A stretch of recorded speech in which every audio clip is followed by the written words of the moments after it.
Now, this is an issue that for quite some time now has needed to be addressed. And quite simply, as you can see based on the intro, you know what issue I'm talking about. It's the issue and the notion that men are repairmen.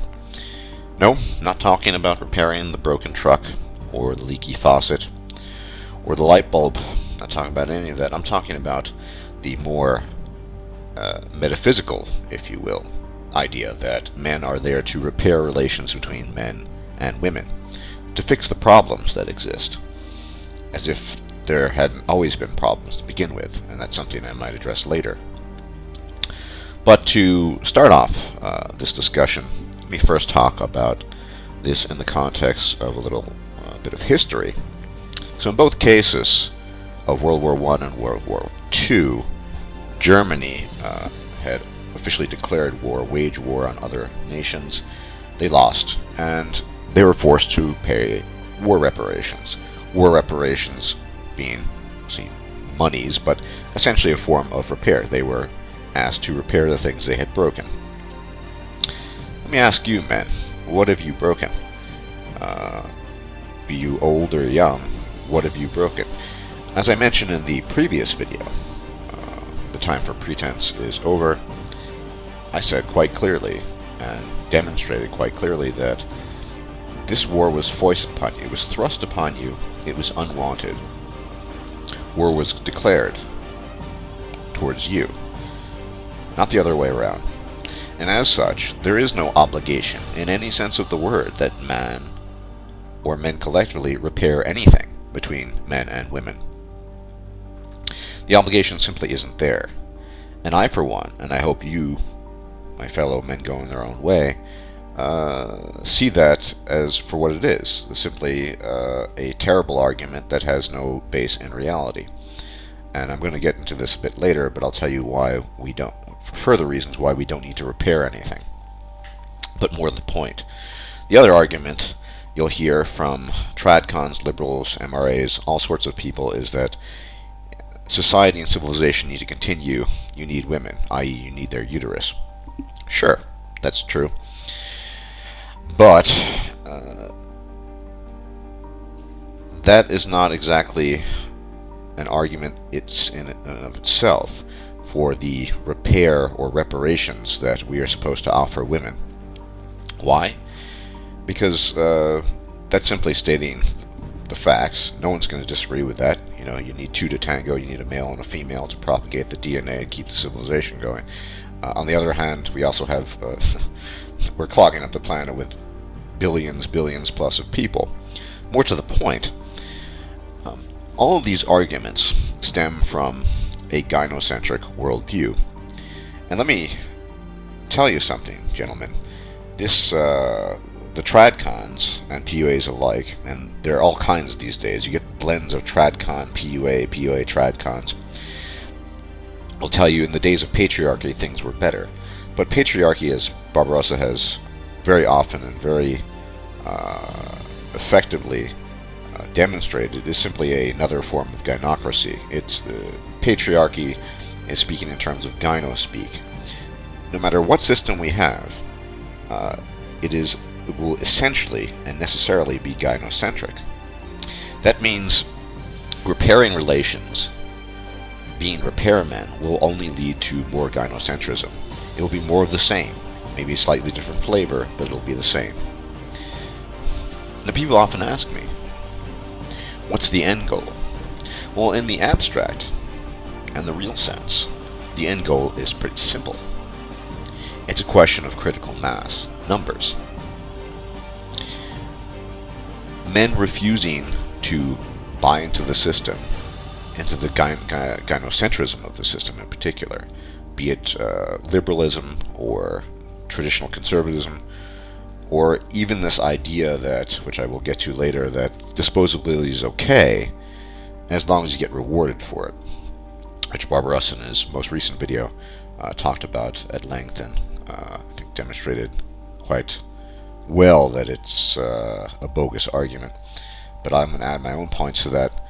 The question there is, what is the end goal? The end goal, at least for me, is it's a numbers game. Eventually, it will happen more and more men will get so disgusted with the system that we will turn our backs on it. And you say, oh, that's a dead end, it's a dead end, you need women. No. Eventually, like all organisms, women will be forced to evolve past their infantile states, and they will be forced to evolve past the gynocentric worldview that has basically enshrined them in the position they are now. They've been deified. And only have they been deified, they believe in their own deification. They believe in their own divinity. Men believe in it too, as you saw in Barbarossa's most recent video. They believe in it, and they constantly offer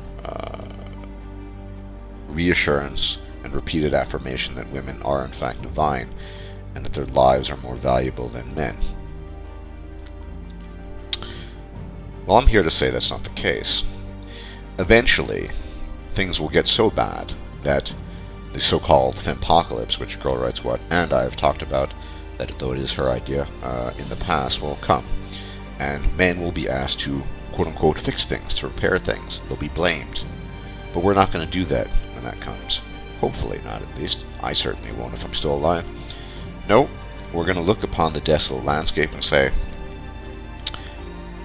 you waged this war. You created the destruction. You fix it. That simple. And like we've been doing for millennia, millions of years, men competing, finding out what their strengths and weaknesses are, women will be forced to do the same.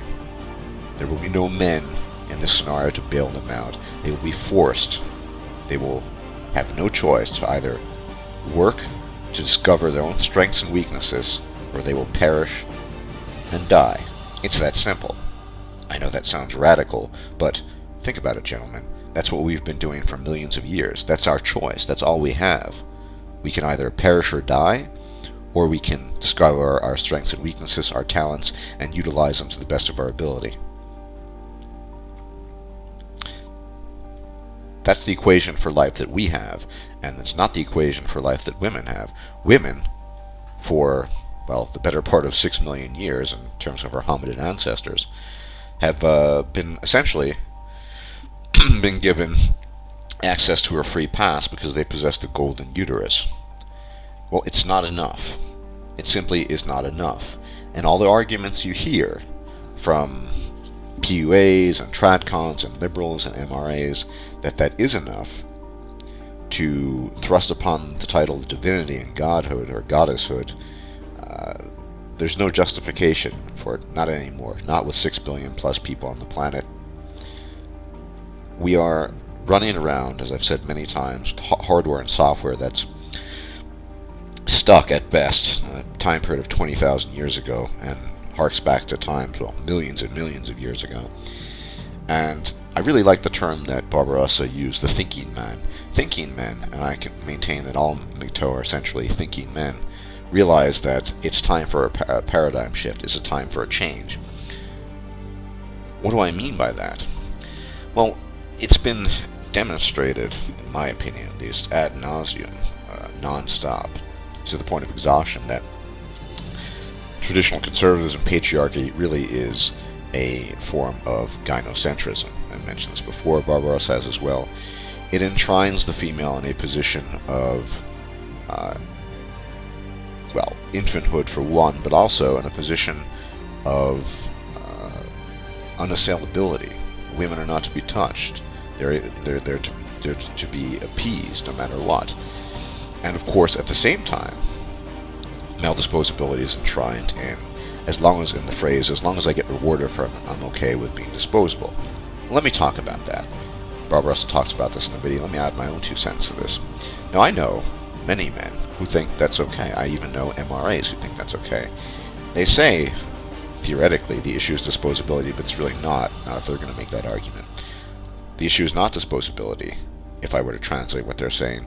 The issue is men not getting rewarded for disposability. Sound familiar? It should, because that's an argument you'll hear very often. What indeed is that actually saying, though? What are these people actually saying? Well, let me make a bit of an analogy for you here. People and men who say, disposability is cool as long as I get rewarded for it, or essentially saying, I'm a steak, I'm a piece of meat, and I'm not cool with it as it stands now because I'm being I'm being cooked up and fed to people at McDonald's, poor customers. However, if I, as a piece of meat, as a steak, am prepared by the best chefs in the world and am consumed in a high-class restaurant by the wealthiest of patrons, that's okay.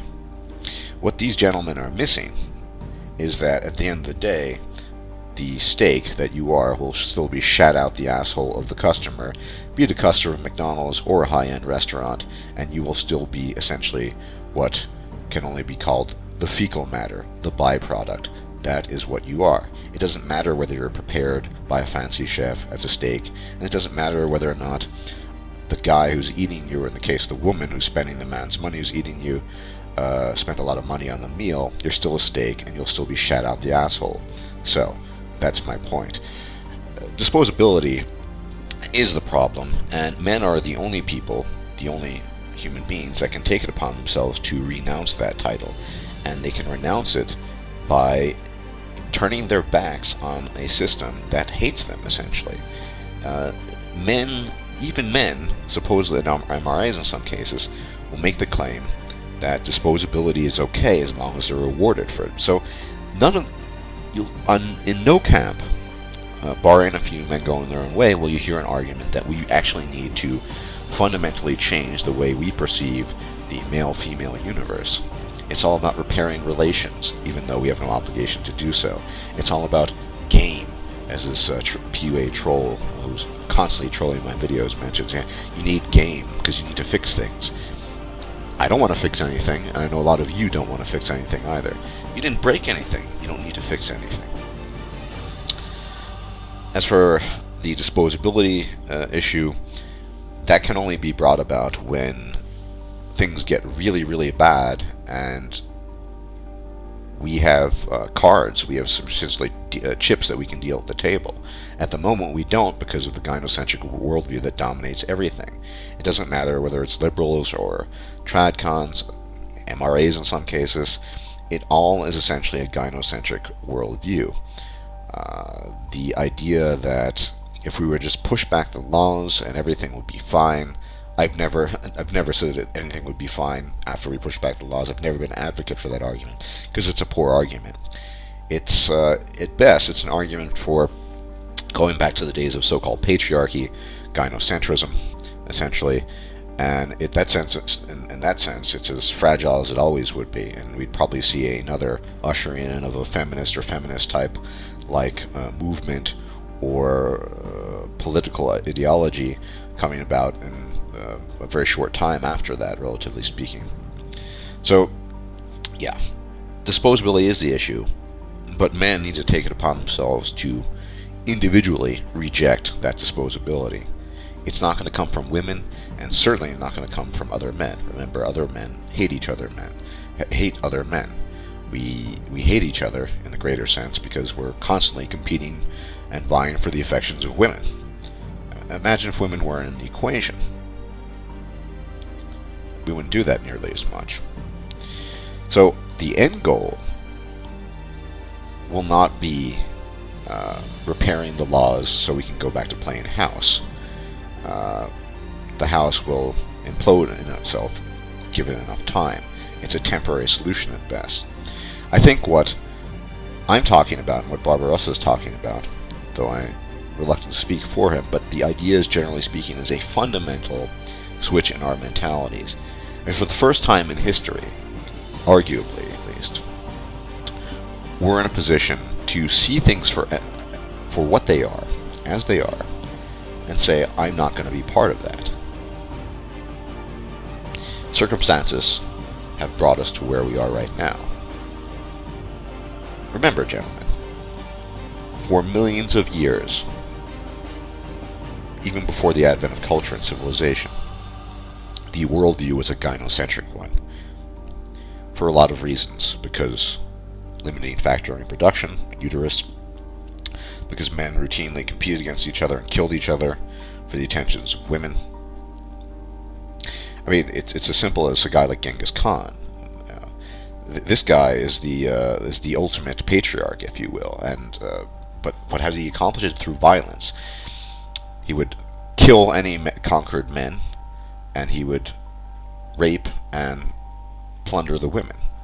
Or in some cases, he would take them on willingly. We all know that women like thugs. The point being that this is not a man in a modern sense that we need to admire, even though many do. And the way forward is not going to be returning to that or traditional conservatism. It's certainly not found in leftist liberalism of today. It's not going to be found in anything. It's not going to be found in a political system. This is why I buy away from politics. People ask me. I've labeled all kinds of things: leftist, collectivist. Of course, never a right-winger. I'm certainly not. But I'm actually none of those things. Sure, if I look further back in my history, I was sort of a card-carrying libertarian. But the more you examine human nature, gender relations, the more you realize that all that political bullshit is peripheral. What really matters is our perceptions and of the gender equation, how men relate to women and vice versa. It all comes down to sex and reproduction. And it's from the bottom up, from that sphere of influence or area of interest that we can exert our influence. It's not going to be in the realm of politics. Politics is peripheral. It's a sideshow. Don't listen. I mean, you can see it. How do we know that it's peripheral and a sideshow? Because all of these people on the left or on the right are essentially, or centrists for that matter, any of these political ideologies, these people spouting pundit points, they're all talking about the same thing. Essentially, they're the many faces of the same coin, because they're all talking about things from a gynocentric perspective, albeit with slightly different flavors and slightly different approaches to it. Meaning, how do we cater to women? The tradition, the tradcon, says I'm going to cater to women by offering her my disposability, working for her, and giving her money so she'll spread my legs and have my children. The left-winger, the liberal person, says I don't need to do that. I'm just going to be myself, and the state will take care of them and do everything. Not understand, at the very least, the tradcon in that sense has some sense of what women are actually interested in, not his personhood, but in his labor and in his money, his funds.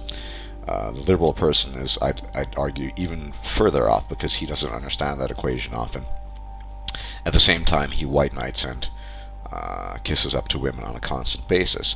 So it's basically different approaches to the same problem, and none of the solutions are particularly androcentric. They're all gynocentric. An androcentric solution would be essentially what we're engaged in here, saying, hey, the time has come for a new idea, and that idea is let women stand on their own. I said it before, things will eventually get so bad that things will reach the point where men are, whether they call themselves MGTOW or not, will actively say, I'm almost had enough of this, and women will come begging for men's help. At that juncture in time, it's going to be essential that men say, no, we didn't make the mess, we didn't break anything, so you need to fix it, you need to do the work. Quite literally, discover yourself, discover your strengths, work to make the world a better place, or perish. It seems cruel and harsh, but that's the only option we have. You want true equality, like a lot of MREs say that they do? Well, that's what it is. That's the equation. It's Bob Russell's point in his most recent video is quite brilliant, that we all differ in as men, as individuals, in our strengths and our weaknesses. I mean, I'm terrible at bench pressing and always will be. And then there are other guys who are just much better at it. In fact, despite lifting weights for years, I have no genetic affinity for it. There are guys just blow me out of the water. I don't get special privileges because of that. All of these, but yet women, this is a perfect example, by the way. Women are regarded as weak, physically weak. Because I can't bench press 300 pounds, I'm still a guy though, aren't I? Most women can't bench press 300 pounds or 200 pounds for that matter either. They shouldn't be afforded special privileges just because they're weaker. As far as intellect is concerned, that's also a very valid point. We all have different intellects. We have our genetic, heritable intellect, and we have the intellect that we build upon throughout our lives. It's not an argument to... I mean, how many idiotic men I see on the streets all the time out there in the Matrix? There are tons of them. I mean, men, as they say in German, who is dumb as bread, or dumb as a doornail in English. The doorknob. They're not afforded special privileges. So all these arguments are just bad arguments, because we have masses of men who fall into the same category, and yet we're not subject to special treatment because of that. This is the enduring gynocentric philosophy, and it is part of our very essence. Only the thinking man, effectively the man going his own way, only the thinking man has the ability to turn that around, turn it on his head. Because only he can see past his own, and we all have it, gynocentric innate instinct to elevate the female to something more than she actually is.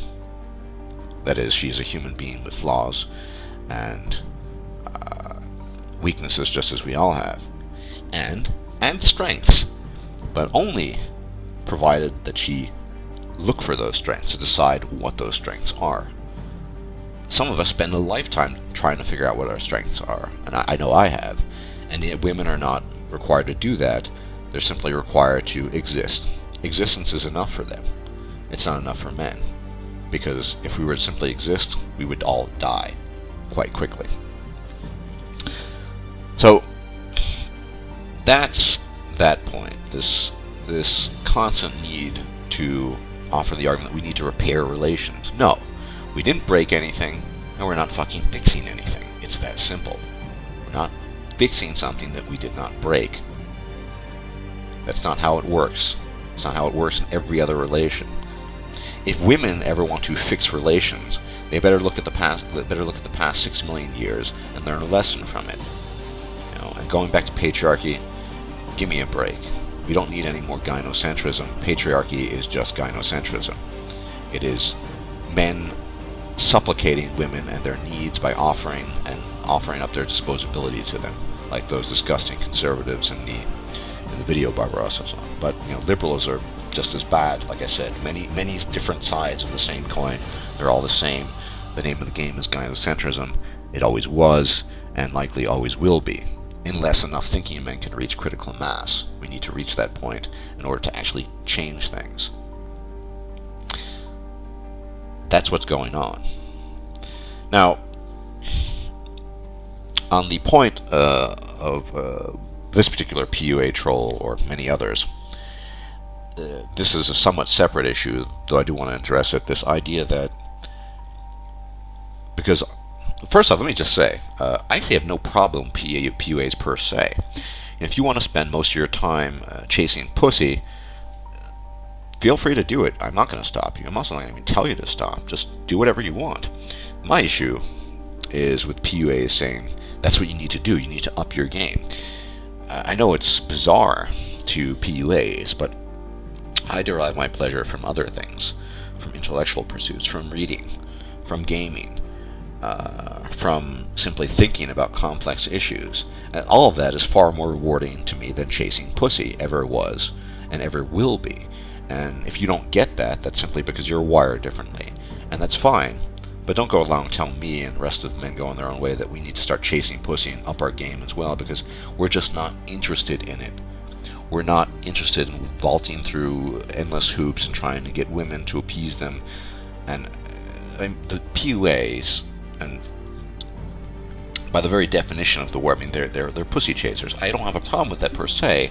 The problem arises when they try to thrust and force their beliefs onto other people.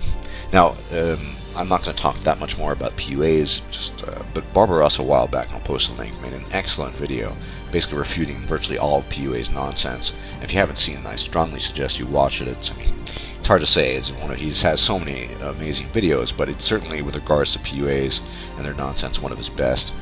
And I'll put that in the link bar below. But to recap, that's basically where we are. I mean, we're stuck in a system that just refuses to take off the chains of gynocentrism and to say and look at a different perspective. For the first time in history, thinking men have the ability to move past that. And we all realize, anyone who's a thinking man, that simply saying fixing the laws and changing this and that, that's, well, the analogy there would be, say, the cancer patient, or the terribly ill patient, or whatever, the guy in the hospital. I mean, you can give him maybe painkillers and you can fix up this and that, but the cancer is still eating him from within and destroying him slowly, and he will die from it. So fixing the laws is simply putting band-aids on a cancer patient. It's not going to do anything. It will never do anything. It might personally hold women's behavior in check, but believe me, it's inevitable. The next wave of feminism, or whatever it's called, will rear its ugly head. And why?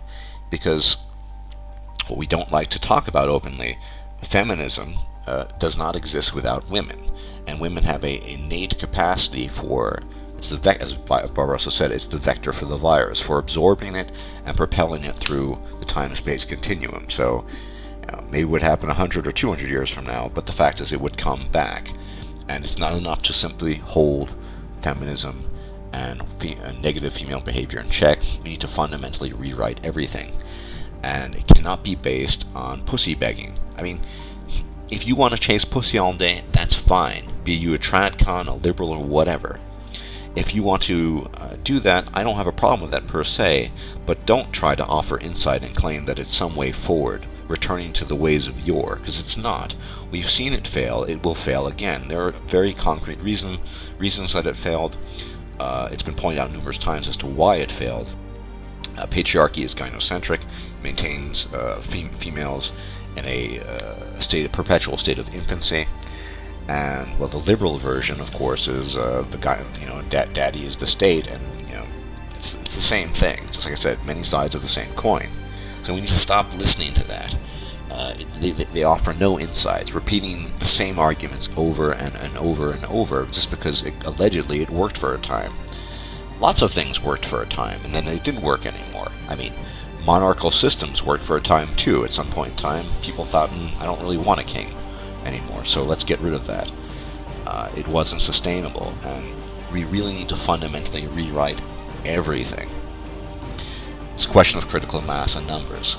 If we get the numbers, if we reach that critical mass, we can change things. And I think it ultimately is a question of time. It's a question of time, and maybe it'll happen in the not too distant future. Men are getting fed up. They're getting so fed up they're turning their backs on it, and it's their right to do so, and it's perfectly justified. I'm not here to fix anything, and neither are you. You're not obligated to fix anything unless you've broken it. Can you honestly say you've broken anything? And it is important to remember that